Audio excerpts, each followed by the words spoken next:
Salam kasih, salam jumpa kembali dengan kami Majelis Gereja HKBP Parung Panjang. Saudara yang terkasih dalam Yesus Kristus, ada 3 hal yang akan dihadapi oleh seseorang dalam hidupnya. Yang pertama adalah ilmu, wawasan yang dia peroleh selama hidup ini. Yang kedua adalah yang namanya iman, mempercayai akan segala sesuatu berdasar keyakinannya dengan Tuhan.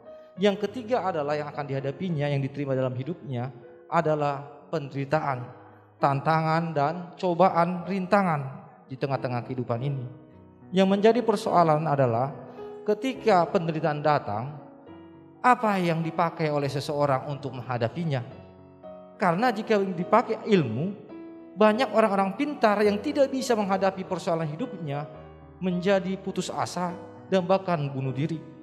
Oleh sebab itu, kita pasti semua menerima yang namanya ilmu, kepintaran.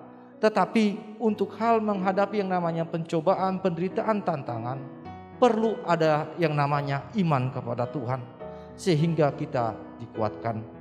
Berdasarkan itulah kami membuat renungan yang akan menguatkan saudara untuk menghadapi setiap persoalan-persoalan.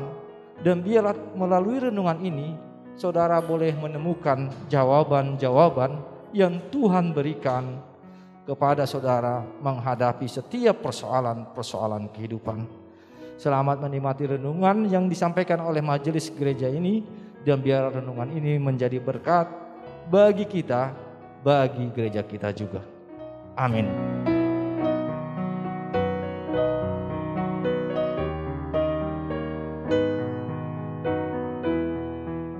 Selamat pagi untuk kita semuanya. Kita bersyukur boleh dapat menikmati hari yang baru yang Tuhan berikan, sehingga kita menjalani aktivitas pagi ini dengan firman Tuhan yang mengajari dan menuntun kita agar dikuatkan di setiap persoalan, bahkan menjalani produktivitas kita pada pagi hari ini.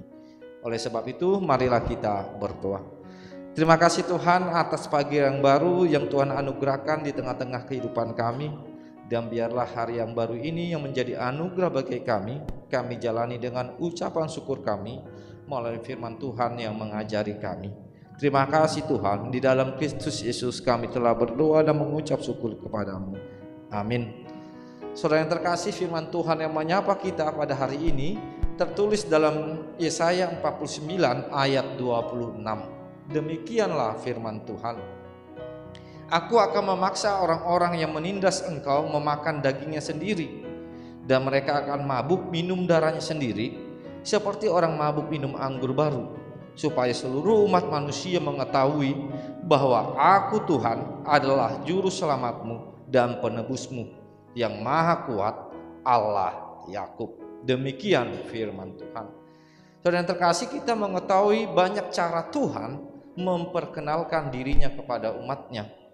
Salah satunya bisa kita lihat melalui penciptaan, sehingga terlahirlah lagu yang kita sering nyanyikan, O debata longang dohita mamereng akka nati nopani Tuhani, atau kita menjadi heran akan penciptaan yang Tuhan berikan, sehingga kita mengenal adanya Tuhan di tengah-tengah kehidupan kita. Bahkan melalui firman-Nya yang sering menyapa orang-orang percaya, sehingga orang percaya mengenal siapa Tuhan di tengah-tengah kehidupannya. Dan yang menarik di sini, ternyata Tuhan juga bisa memperkenalkan dirinya melalui yang namanya kuasanya, dengan tujuan semua itu supaya manusia tahu siapa itu Allah. Dan disinilah nats yang menyapa kita, Yesaya 49 ayat 26, di mana Allah akan memperkenalkan diri kepada umatnya melalui kuasanya, di mana Allah memulihkan Sion atau Israel dengan kuasanya sendiri, merobohkan kerajaan yang pada saat itu berkuasa, yaitu Babel, sehingga orang-orang akan melihat siapa Allah yang ada di tengah-tengah orang Israel. Saudara yang terkasih, apa yang menarik dalam kisah ini, ternyata melalui kisah ini Allah memperkenalkan dirinya kepada orang Israel ketika mengalami yang namanya masa pembuangan, atau sederhana saya ingin katakan, orang Israel mengenal Tuhan ketika mereka dalam namanya kesusahan atau penderitaannya. Sehingga nats firman Tuhan yang menarik pada saat ini, Allah bisa memperkenalkan dirinya kepada kita melalui pencobaan-pencobaan atau penderitaan-penderitaan yang kita alami. Sehingga berbeda-beda pengenalan seseorang kepada Allah di tengah-tengah kehidupannya.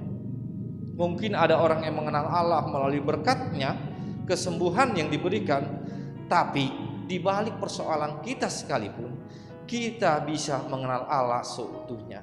Sehingga lahirlah nama-nama Allah yang kuat, yang perkasa, atau yang sering kita sebutkan yaitu Allah El Shaddai. Dan inilah yang dikatakan oleh Yesaya, bahwa Allah yang kuat, Allah yang perkasa akan menyelamatkan bangsa Israel atau Sion.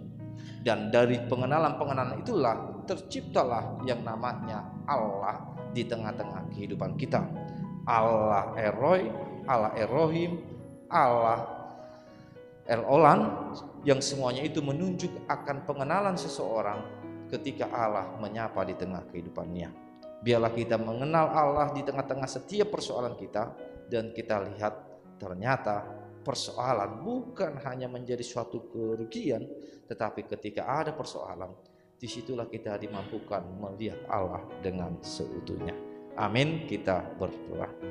Terima kasih Tuhan atas firman Tuhan yang menyapa kami, di mana kami menyadari bahwa di setiap persoalan-persoalan kehidupan kami boleh mengenal Allah yang kami percayai, sehingga terciptalah suatu pengakuan kami bahwa Allah lah yang kuat, Allah yang perkasa, yang memampukan kami, mengeluarkan kami dari lubang kejatuhan kami. Sehingga kami yakin dan percaya bahwa ketika Allah ada di tengah-tengah persoalan kami, Tuhan pasti menguatkan kami. Terima kasih Tuhan, di dalam Kristus Yesus kami telah berdoa dan mengucap syukur kepadamu. Amin.